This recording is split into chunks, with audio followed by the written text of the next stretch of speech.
Nah, kembali lagi di video yang kedua, untuk contoh yang kedua, diberikan grup permutasi S3, itu anggotanya P1 hingga P6, dan subgrupnya K itu P1 dan P2. Nah, apakah K subgrup normal dari S3?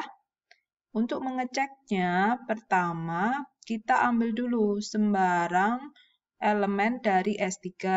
Ya, misalkan PI. PI di sini itu elemen dari S3 dan PJ, elemen dari K. K itu subgrup ya. Nah, untuk mengetahui apakah K itu subgrup normal dari S3 sesuai definisi, kita akan mencarinya ya dengan dioperasikan. PI dipermutasikan dengan PJ, dipermutasikan dengan PI inverse, apakah hasilnya ada di elemen K?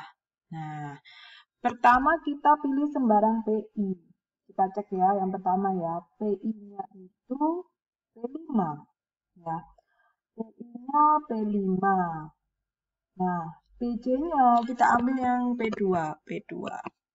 Kemudian kita masukkan ke definisi ya, sesuai definisi subgroup normal tadi. P5 dipermutasikan dengan P2, P2 dipermutasikan dengan P5 inverse. Apakah hasilnya ada di K?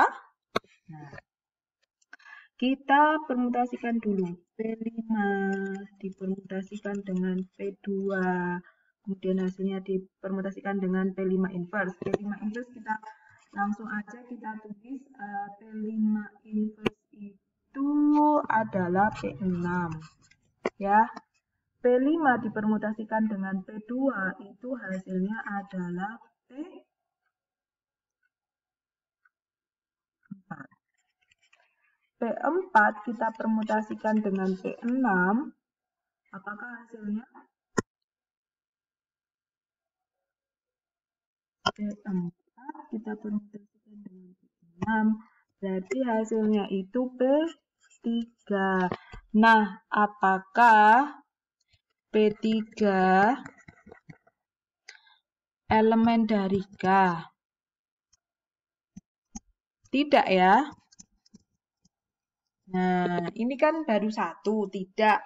Kalau satu saja sudah buktinya itu tidak menunjukkan elemen dari K, berarti ketika PI-nya itu 5, P5, ya, berarti kalau dioperasikan lagi, misalkan, kan ini cek yang pertama, berarti nanti bisa kita cek yang kedua.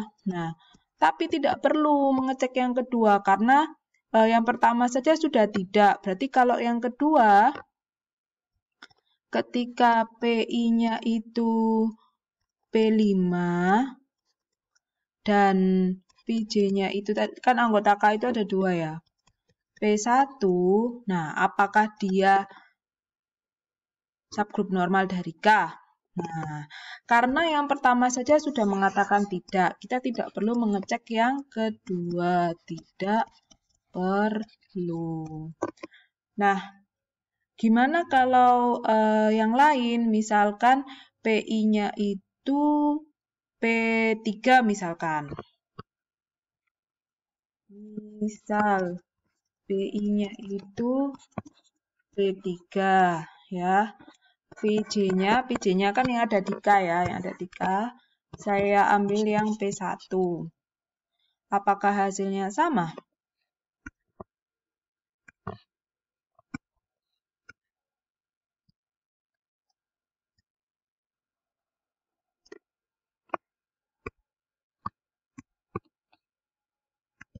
Nah, berarti ya harus kita masukkan ke operasi P3 dipermutasikan dengan P1 dipermutasikan dengan P1 inverse.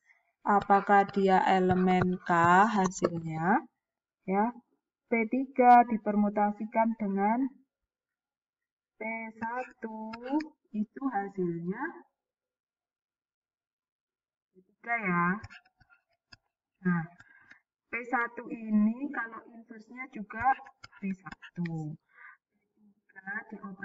dengan P1 hasilnya P3 kan. Nah, P3 ini apakah elemen dari K?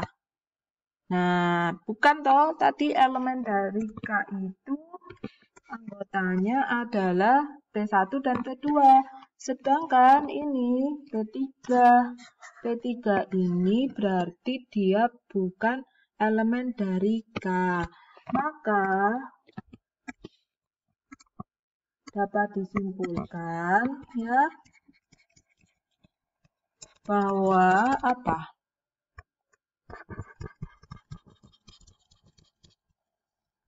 K bukan subgrup normal dari G ketika PJ dioperasikan dengan PI dan PJ inverse elemen K ya, dengan PJ-nya tadi P3, terus kemudian PJ-nya P berapa tadi? P5 dan seterusnya. Nah, itu. Apakah kalau 1, 2 itu kalau dicek ternyata dia tidak subgrup normal, berarti yang lainnya juga bukan subgrup normal? Nah, silahkan kalian cek ya sendiri. Coba kalian buktikan satu-satu. Apakah P2, kalau misalkan PJ-nya itu P2, atau kemudian PJ-nya itu, tadi kan P3 sudah ya, P1, P2, kemudian P4, ya, P6, apakah dia juga hasilnya di elemen K?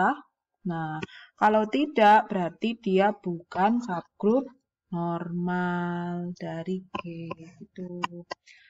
Jadi sebetulnya untuk menentukan subgrup normal itu yang diingat-ingat kembali lagi ke definisinya ya.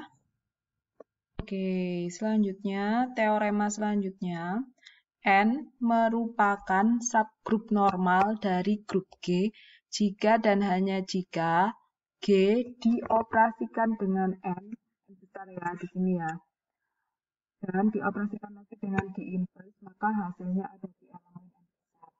Untuk setiap G elemen G grup ya. Nah, kita bisa juga menuliskan notasinya, yaitu N, ini segitiga ini, mengarah ke N, itu menunjukkan dia subgrupnya itu N ya, dan G itu grup, dibaca N subgrup normal dari grup G. Ini bacanya seperti itu. Nah, apa bedanya dengan yang tadi? Jelas beda. Kalau yang tadi kan N-nya kecil. Kalau yang ini N-nya besar. Berarti kalau N-nya kecil itu kan dia hanya satu elemen ya. Kalau N-nya besar berarti semua elemen yang ada di subgroup harus dioperasikan. Untuk membuktikan teorema ini, yang pertama dibuktikan bahwa jika N subgrup normal dari G, maka G dioperasikan dengan N, dioperasikan dengan G inverse, itu maka hasilnya di elemen N untuk setiap G elemen G. Ya. Nah, ini clue-nya. Nanti silakan kalian buktikan sendiri. Nah, bukti yang kedua itu, ya, sekarang bukti yang kedua, G, N, ya, G dioperasikan dengan N, dioperasikan dengan G inverse, itu hasilnya juga sama dengan N. Nah, bedanya apa dengan yang pertama? Kalau yang pertama kan elemen ya. Kalau yang kedua itu sama dengan N. Untuk setiap G elemen G besar, maka merupakan subgrup normal dari grup G. Kalau elemen itu kan anggotanya, ya. Kalau sama dengan berarti hasilnya sama, harus sama. Tuh. Nah, note lagi, jangan bingung dengan G N kecil, G inverse hasilnya sama dengan N, ya. Dan G N besar, G kecil hasilnya sama dengan N. Nah, Kalau yang ini berarti yang ini dia hanya satu elemen saja. Satu elemen. N, ya. Kalau yang N besar itu berarti semua, ya, semua yang ada di N. Berapapun anggotanya. Misalkan A, B, C, D itu elemen N. Berarti semuanya itu hasilnya sama dengan N. Nah, begitu. Sekarang contohnya.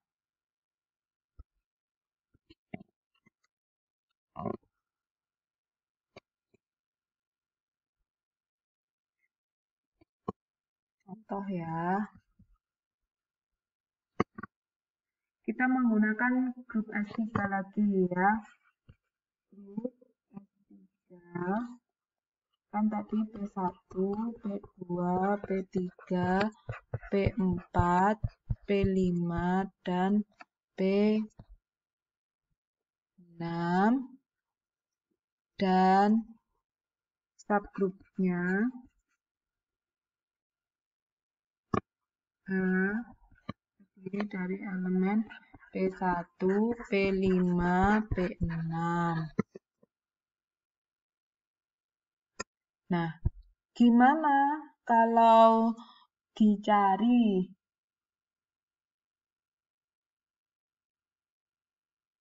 P2H, P2 inverse? Nah, pertanyaannya sekarang carilah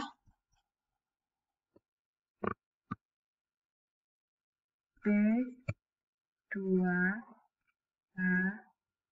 P2 inverse. Ya. Nah, ini contoh yang ini bukan untuk membuktikan dia subgroup normal atau bukan ya. Ini contohnya bagaimana jika dia itu dioperasikan P2 itu tadi kan elemen dari S3 ya. P2 elemen dari S3 ini. Sedangkan H itu kan P1, P5, P6. Nah, H di sini berarti harus dioperasikan semua, nggak boleh diambil hanya salah satu, nggak boleh diambil P1 tok, P2, P5 aja, P6 aja, itu nggak boleh. Jadi, untuk mencari P2 dipermutasikan dengan H, dipermutasikan dengan P2 inverse, maka P2 dipermutasikan dengan H, dipermutasikan P2 inverse, berarti kan gini. P2 dipermutasikan dengan H yang pertama itu P1. Berarti P1 dipermutasikan dengan P2 inverse ya. Terus P berapa lagi? P2 dipermutasikan dengan P5 dipermutasikan dengan P2 inverse ya. P2 dipermutasikan dengan P6 dipermutasikan dengan P6 inverse. Nah, apakah hasilnya? P2 dipermutasikan dengan P1 itu hasilnya kita cek dulu ya di tabelnya. Di grup permutasi ketika P2 dioperasikan dengan P1 hasilnya P2 ya. Kemudian P2 inverse itu hasilnya P2.